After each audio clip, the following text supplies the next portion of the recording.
الحمدللہ نحمدہ ونصلی علی رسولہ الکریم رب اشرح لی صدری ویسر لی امری واحلل عقدۃ من لسانی یفقہوا قولی۔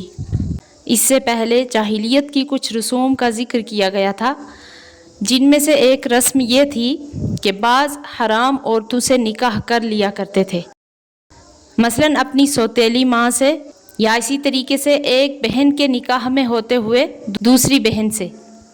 تو اس سلسلے میں بعض ان عورتوں کے حلال ہونے کو بھی بیان کیا گیا ہے جن میں مسلمانوں کو شبہ ہوا تھا، تو اسی کے بارے میں ان آیات میں ذکر کیا گیا ہے۔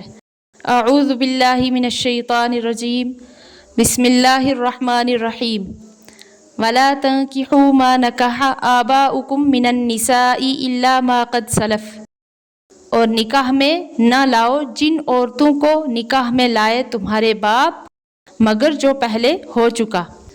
تو باپ سے مراد یعنی دادا یا نانا سے بھی نکاح کیا ہو تو ان سے آپ نکاح نہیں کر سکتے، ہاں مگر جو بات گزر گئی، آئندہ کبھی ایسا نہیں ہونا چاہیے۔ اِنَّهُ كَانَ فَاحِشَةً وَمَقْتًا، بے شک یہ بے حیائی ہے اور غصے والا کام ہے، وَسَاءَ سَبِيلًا، اور برا طریقہ ہے یہ، کیونکہ جاہلیت کے زمانہ میں اس میں کوئی عیب نہیں سمجھا جاتا تھا کہ باپ کے مرنے کے بعد اس کی بیوی سے نکاح کر لیتے تھے۔ تو اس آیت میں اللہ پاک نے اس بے شرمی اور بے حیائی کے کام سے منع فرمایا، تو ایسا کرنے والے کو اللہ تعالیٰ کی ناراضگی کا باعث بتایا۔ اور اس آیت میں جو باپ کی منکوحہ سے نکاح کرنا حرام قرار دیا گیا ہے، تو اس میں اس بات کی قید نہیں لگائی کہ باپ نے اس سے مباشرت بھی کی ہو، لہٰذا کسی بھی عورت سے اگر باپ کا عقد بھی ہو جائے تو اس عورت سے بیٹے کے لیے نکاح کبھی بھی حلال نہیں۔ اسی طرح سے بیٹے کی بیوی سے باپ کو نکاح کرنا درست نہیں، اگرچہ بیٹے کا صرف نکاح ہی ہوا ہو۔ تو اس سے یہ مسئلہ بھی نکلتا ہے کہ اگر باپ نے کسی عورت سے زنا کر لیا ہو تو بھی بیٹے کو اس عورت سے نکاح کرنا حلال نہیں ہے۔ آگے والی اس آیت میں بیان کیا گیا ہے کہ کون کون سی عورتیں تم پر حرام ہیں۔ حرمت علیکم امہاتکم، حرام کی گئی ہیں تم پر تمہاری مائیں، وبناتکم، اور تمہاری بیٹیاں، واخواتکم، اور تمہاری بہنیں، وعماتکم، اور تمہاری پھوپھیاں، وخالاتکم، اور تمہاری خالائیں، وبنات الاخی، اور تمہارے بھائی کی بیٹی، وبنات الاختی، اور تمہاری بہن کی بیٹی، وامہاتکم اللاتی ارضعنکم، اور جن ماؤں نے تم کو دودھ پلایا ہے، وَأَخَوَاتُكُم مِّنَ الرَّضَاعَةِ، اور دودھ شریک بہنیں۔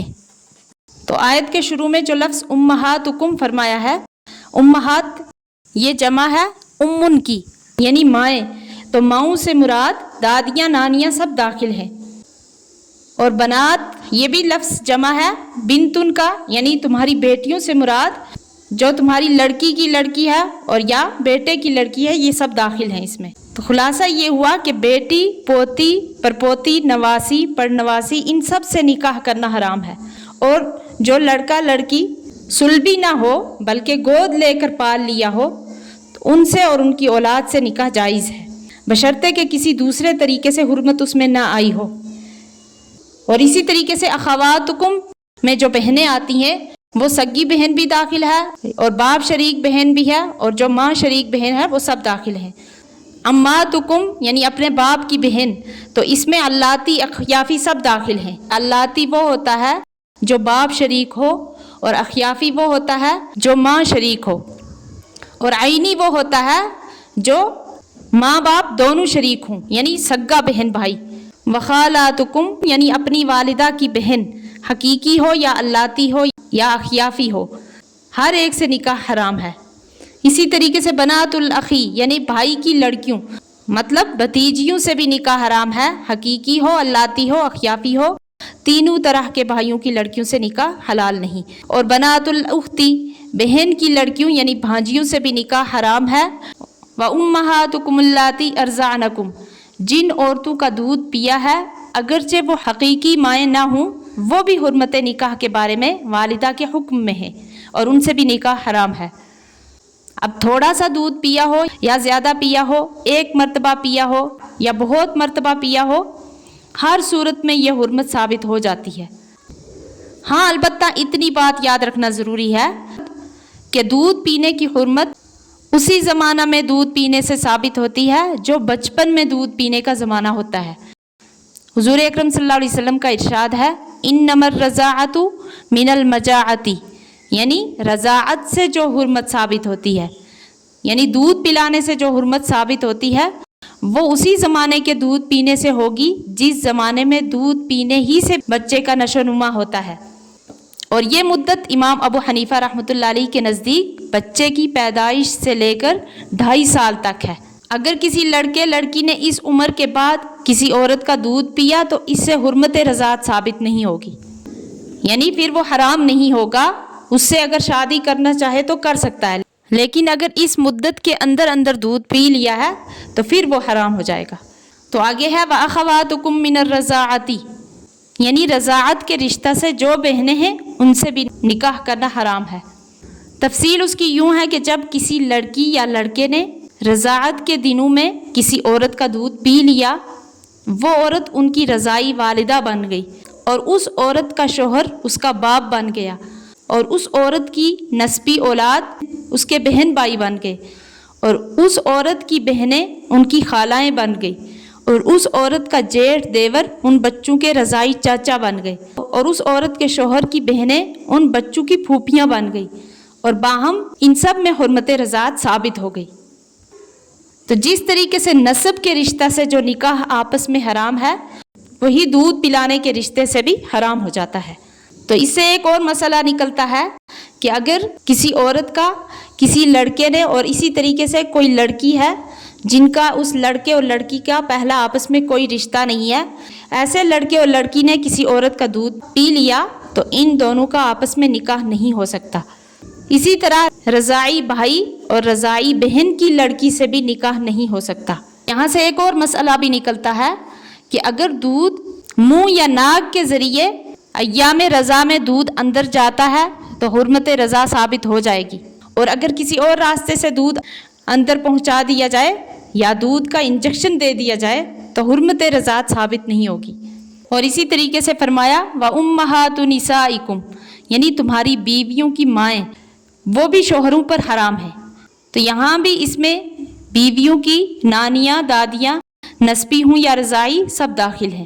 اور آگے فرمایا وَرَبَائِبُكُمُ اللَّاتِي فِي حُجُورِكُمْ مِن نِّسَائِكُمُ اللَّاتِي دَخَلْتُمْ بِهِنَّ، اور ان کی بیٹیاں جو تمہاری پرورش میں ہیں، جن کو جنا ہے تمہاری عورتوں نے جن سے تم نے صحبت کی، یعنی جس عورت کے ساتھ نکاح کیا اور نکاح کے بعد ہم بستری بھی کی، تو اس عورت کی لڑکی جو دوسرے شوہر سے ہے، اسی طرح اس کی پوتی نواسی حرام ہو گئی، ان سے نکاح کرنا جائز نہیں۔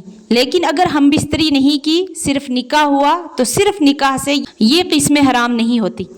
فَإِن لَّمْ تَكُونُوا دَخَلْتُمْ بِهِنَّ فَلَا جُنَاحَ عَلَيْكُمْ، اور اگر تم نے ان سے صحبت نہیں کی تو تم پر کچھ گناہ نہیں اس نکاح میں۔ وَحَلَائِلُ أَبْنَائِكُمُ الَّذِينَ مِنْ أَصْلَابِكُمْ، اور عورتیں تمہارے بیٹوں کی جو تمہاری پشت سے ہیں۔ یہاں پہ فرمایا کہ بیٹے کی بیوی حرام ہے اور پوتا نواسا بھی داخل ہیں، لہٰذا ان کی بیویوں سے نکاح جائز نہیں ہوگا۔ یہاں من اصلابکم کی قید لگائی کہ جو تمہارے اپنے بیٹے ہیں، اپنے پشت کے بیٹے ہیں، ان کی بیویوں سے نکاح حرام ہے۔ اگر آپ کا گود کا پالا ہوا بیٹا ہے تو وہ اس سے نکل گیا، یعنی ان کی بیوی سے نکاح حلال ہے۔